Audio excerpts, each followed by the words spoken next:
সাবধান, এই তিন ধরনের বাড়িতে কখনো টাকা থাকে না।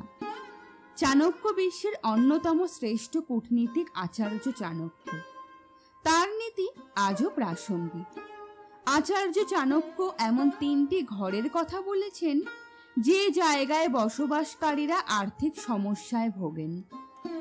আচার্য চাণক্যের মতে মা লক্ষ্মী কখনো এই তিন ধরনের বাড়িতে থাকেন না।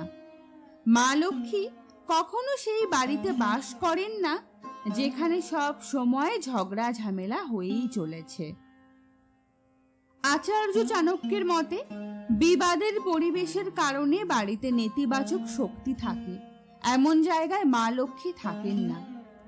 আচার্য চাণক্য এও বলেছেন এই ধরনের বাড়িতে বসবাসকারী লোকেরা পাই পয়সার উপর নির্ভরশীল থাকে, পকেটে টাকা থাকে না। আচার্য চাণক্যের মতে দেবী লক্ষ্মী অপরিচ্ছন্নতা ঘৃণা করেন, কখনো নোংরা জায়গায় থাকেন না। এই কারণে দেবী লক্ষ্মী কখনো এমন লোকদের কাছে যান না যাদের বাড়ি নোংরা। এই ধরনের লোকেরা আর্থিকভাবে বিপর্যস্ত হন।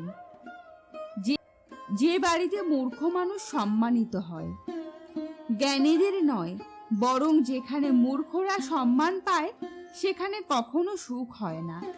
আচার্য চাণক্যের মতে এই ধরনের বাড়িতে বসবাসকারী লোকেরা দরিদ্র হয়, কোনো না কোনো সংকটে ভুগতে থাকে।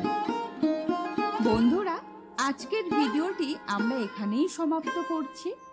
আপনাদেরও এই ভিডিওটি দেখার পর কি মতামত অবশ্যই কমেন্টের মাধ্যমে জানাবেন এবং পরবর্তী আরো আপডেট পেতে চ্যানেলটি সাবস্ক্রাইব করতে ভুলবেন না।